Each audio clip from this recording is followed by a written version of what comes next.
Hello, beautifuls. Welcome back to. It's Aromie. I forgot totally. If you guys don't know who I am, it's Aromie. Anyways, welcome back to Prank Masters. Last episode, we got drenched in mud because of a damn biker. But I shrank down in my seat, trying to avoid any eye contact with him, and my nose is all again. For some reason, Cat greets him with a long stare. A very long stare. I mean, doesn't he have green eyes too? He just beams at her with a friendly smile, then his eyes land on me. He pauses for a few seconds before his eyes widen in surprise. They look the same. Oh, hi Julie. My plan to avoid this exact situation has fallen through, and here we are. Why is his voice so loud? Hey Kaden. Slowly I lift my head. How are you today? I guess I'm good. How about you? Did you just enroll? Well, I'm fantastic so far. If you consider becoming one with a puddle as a good start to the day. But I probably shouldn't tell him that. I'm alright. And yep, today is my first day here. Awesome! Welcome to ᵘgᵍ High School. It's a real fun place. Thanks. I can't believe we're in the same class again. Yeah, what happened? Like he just ran off out of nowhere, right? 3 years ago. I'm sorry if there is a pause because I'm replying back to my boo-boo. Yeah, me neither, and your voice is still really loud. Kaden, it's very nice of you to welcome Juliet to our class, but please lower your voice and take your seat. Sorry, Miss Davis. Embarrassed, Kaden unzips his lips and sits down at the bench just in front of us.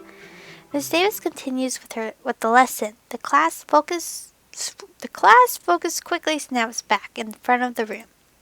So in other words, covalent network compounds are non-conductors in all states of matter. Boring stuff. Now that we're done with the theory aside, we can start on the experiment.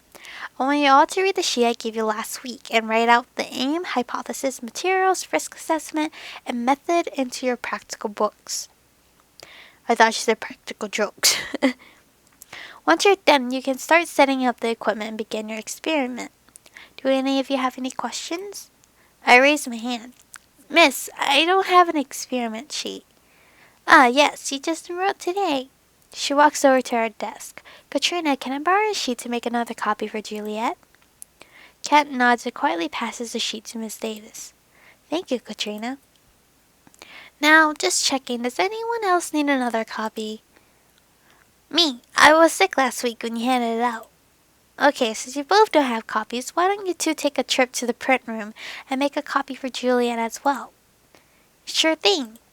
Damn it. Miss Davis smiles at me. You can join Kaden to the print room. Make sure he doesn't get sidetracked. Kaden holds onto the worksheet while walking steadily at my side. Isn't this fun? He beams at me with a wide smile. I just stare at him, trying not to figure out what part of walking to the print room is fun. So, how are you liking ᵘgᵍ High? I guess it's good. The teachers here are nice. That's good to hear. My voice, I'm so sorry. It's like instead of having like voice cracks, I'm just having silent voices. Like my voice just slowly just dies out. Then for some reason, Kaden suddenly goes as quiet as a church mouse. He was cheerful just a few seconds ago. I'm guessing you lived here since the 8th grade. Actually, just last year. Really? Yep. So, where do you attend in the 9th grade? That reminds me. Julie, what made you transfer in during the middle of the term? To be honest, I was forced to move houses because of my parents. They said that they needed new inspiration for their books. Wait, isn't that the same reason you told me you moved to Newdale? Newdale was the previous town I was living in before we moved here yesterday. Yep, it's the same exact reason. Sometimes I just want to move out and live by myself because they keep dragging me from house to house. I love it. I love if we could just stay in one place for more than 3 years. I don't know about that. Living by yourself can be lonely sometimes. I stop and look at Kaden. He stays quiet for a few seconds and smiles at me. I can almost see a light bulb going off above his head. Hey, you know what? If you want, I can give you a tour of our school. Promise I won't charge you for it.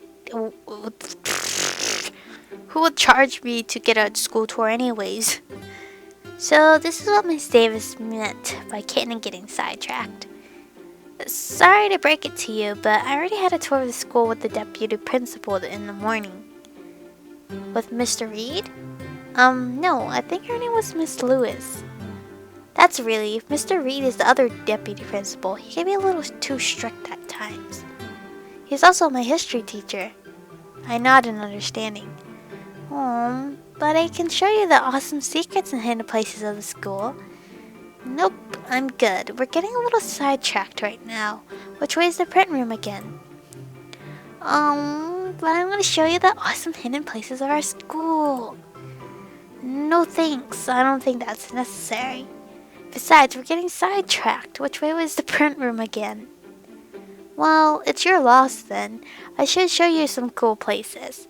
I could show you some cool places, like there's this one great place where you can sleep all day and never get caught.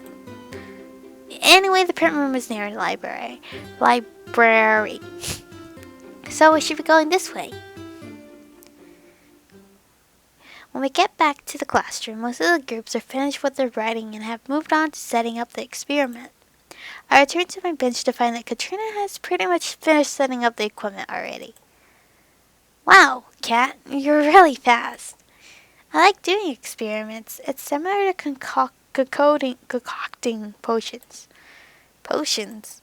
She's a witch. She's now Selena Gomez. Juliet, did you get a copy of the worksheet? Yep, here it is. I show Miss Davis the paper in my hand. How about you, Caden? Got it here, miss. Wonderful.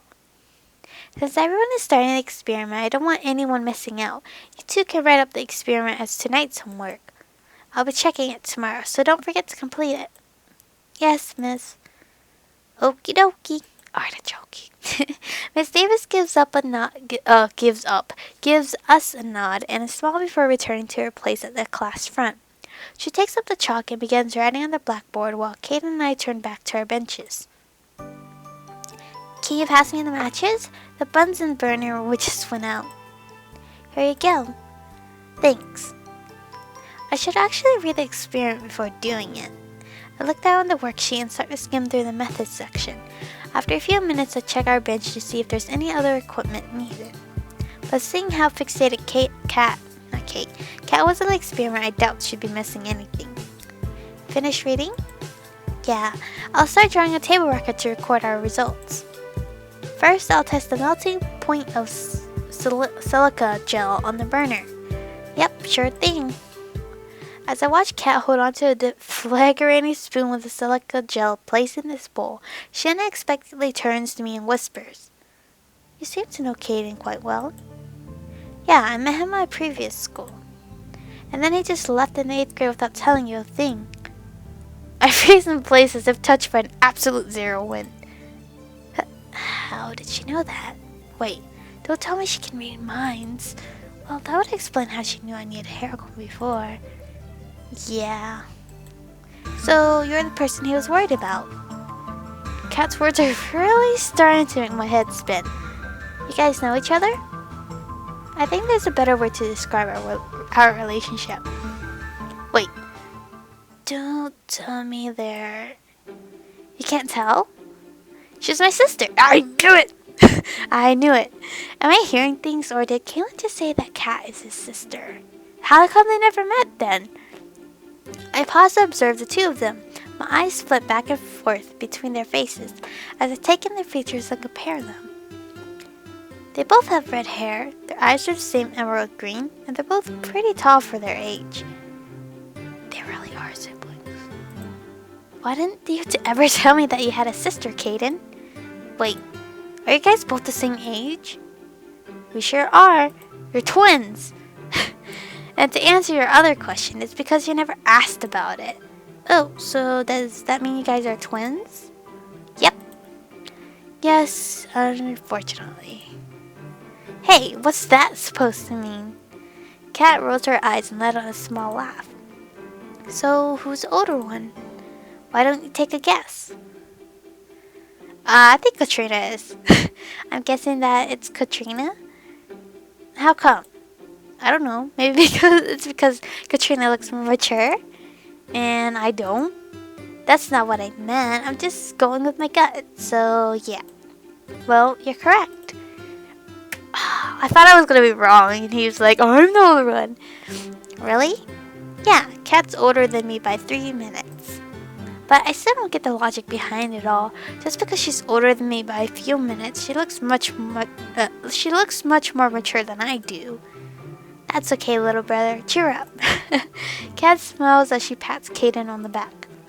One day you'll be mature as well, so don't worry about that. But he's 17. He should be a little mature. Yeah, I'll go back to my bench then. I've never seen Caden this embarrassed. He's usually persistent and will try to word his way out of the situation. But who would have thought that his own sister could make him admit defeat so fast? I wish I could have met her earlier. Is he going to be okay? It feels like I've really offended him. Don't worry, he'll get over it by recess. He usually doesn't hold on to things like this all that long. I can't believe all the seats were already taken. I mean, the school is so big that I got lost this morning, but there wasn't enough space in the cafeteria for everyone. That's why they should have a courtyard where you can go eat there. That happens every recess and lunchtime. Ken and I are walking down the hallway looking around for a place to enjoy our recess. When we had gone to the cafeteria, not a single space was free for us. It's most likely due to our student population being quite high compared to other local schools. Well, that explains it. I didn't think that Clifton High was such a well-known school in this area. Anyway, where should we go for recess? Looks like we'll have to sit in the schoolyard. Okay, sure. Where's that? It's near the basketball courts. But before we go there, we need to get the picnic mat. What? You have a picnic mat? Yes, I do, but at the moment it's in my locker.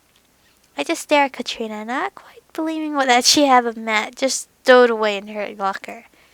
She really is something. Oh god, my stomach again. Was that your stomach? Tipping my tummy, I show Kat a weak smile. Yeah.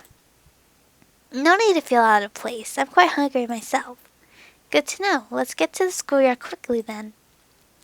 Excuse me, but are you ᵘgᵍှ? Kat and I both turn around to see a guy standing a few feet away looking rather unsure. Yes? Oh, good. He releases a long-winded sigh. I was looking for you all over the school. Even checked by the dumpsters. Was that detail really necessary? Kat looks at him with a pensive expression. Why? Mr. Allen wants to speak to you about the photography assignment. I understand. Do you know where he is? He should be in the arts department. Thanks. No problem. Oh, I thought he was going to confess to her or something. The guy turns around and heads for the stairs. You do photography? Yes. That's awesome. I didn't think that you would be the type of person who likes taking photos. Well, now you know. Kat smiles and holds her bag out to me. You should go and eat first. I think it will be only a quick talk, so I'll go speak to Mr. Allen. After that's done, I'll get to the picnic mat and catch up with you. Sure thing, but there's one problem. I'm not sure which way the schoolyard is. Head straight to the print room, and then when you see the library, take a left. My words. Take a left. The schoolyard should be next to the basketball court. Got it. I breathe a sigh of relief as I finally arrive at the schoolyard without getting lost in the process. I pick a nice shady place under the canopy of a tree and sit down by its large roots. This place is nice. I look over the grassy field, feeling the wind run its finger through my hair. It is much more quiet than the rowdy cafeteria too. Maybe we could always eat here from now on. Unzipping my bag and taking out my box of homemade pasta, I look around the schoolyard and notice that the basketball courts aren't all that far away. Then as I turn my sight in the opposite direction, I realize I'm the only one in the yard. A little away, there's a group of about 4 boys hanging around. Usually I wouldn't pay any mind to a group of dudes, but their voices are so loud that I couldn't tune out if I tried. Hey guys, did you hear about the new girl? Nope, it's news to me. Yeah, I heard she's pretty tough. Tough? How tough?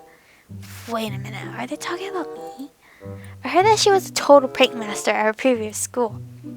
Yep, they're definitely talking about me. Really? Yeah, and she's really strong too. There was this one time she broke a football player's arm like a twig with her bare hands, and he was twice the size of her. Totes legit, guys, totes. I rolled my eyes and groaned. Jeez, they're exaggerating. Alright. I stepped on the football player's shoelace by accident, and he tripped and fell down so hard that he fractured his arm. I still don't know how the rumor started. From what perspective would you have to have seen that event to be fooled into believing that? But I guess word of mouth spreads and degenerates things pretty fast. But most importantly, is she hot?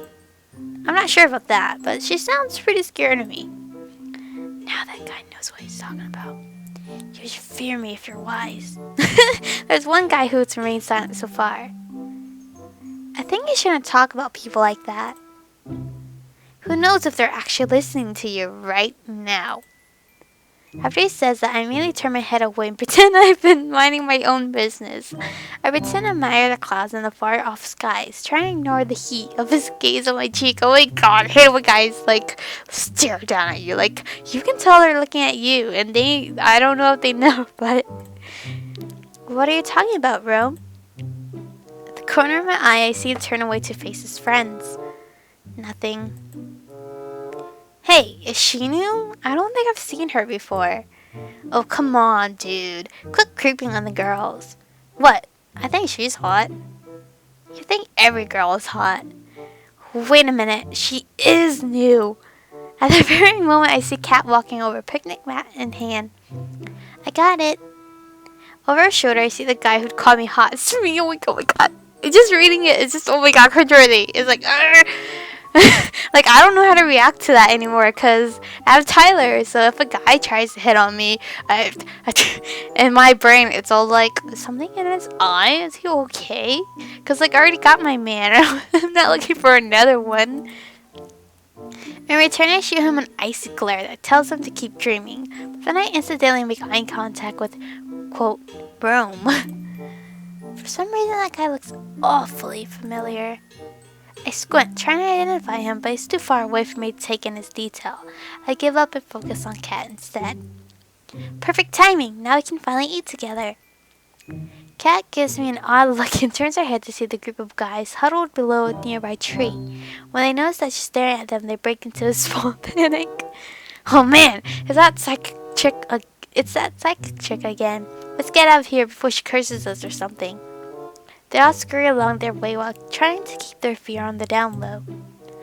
The quiet guy, however, gives me a quick glance before he follows after his frightened friends. Kat spreads the picnic mat out over the grass, and I bring our bags closer. Hey, Kat, why did that guy call you a psychic? Kat looks up at me with an unreadable expression. Because I am one. It takes me a while to truly absorb the impact of her words. When I do, my eyes shoot wide open and my jaw nearly comes unhinged. Wait, I think I misheard you and I thought you said you're a psychic. You heard clearly, I am a psychic. For real, does that mean you can read minds? Being a psychic doesn't necessarily mean that I can read minds. A psychic is a person who has sharper senses and can see things that normal people can't. So, you can see ghosts. I have seen some in our school, but that isn't the only thing I can see. I can also see a person's future and predict what's going to happen to them, like how you needed to comb and brush your hair earlier this morning. I had a sense that one of the new students arriving at ᵘgᵍℎ today would be in a wet form. But how did you know that person was me and not the other student? I've seen the other new student and he wasn't in a wet form, rather airy actually. But when I saw you in the morning with Miss Lewis, you were drenched from head to toe. So, to answer your question, I can't read minds directly. However, I can read a person's aura and sense what they're thinking through the vibes they're sending out. And this is where we're gonna stop. This is ᵘgᵍʰ's things. I wouldn't want to be a psychic, honestly, because then if you can't predict the future, it's like, what if you're predicting something bad? I would only like to predict things that are like good. But then if I predict good things, it's like, what if someone's trying to surprise me and I already seen what they're gonna surprise me? It's kind of upsetting. I wouldn't want that power at all, honestly. Like, would you guys want that power to be a psychic, to see things other people can't, and to tell the future? Guess it depends on you. I wouldn't want it, but if you guys want to, go ahead. I would always fear someone can read my brain inside, because I think of the randomest, stupidest things. Because you can ask Tyler, my dreams in general, like, I can remember every detail, and I don't even know why. I don't know why. Like, some dreams I can remember totally for months and months and months. Like, yeah, I don't know what that means. I'm not gonna Google it. Well, I might Google it. I'm not gonna question it. But yeah, thank you guys for watching. Stay beautiful, and I will see you guys next time.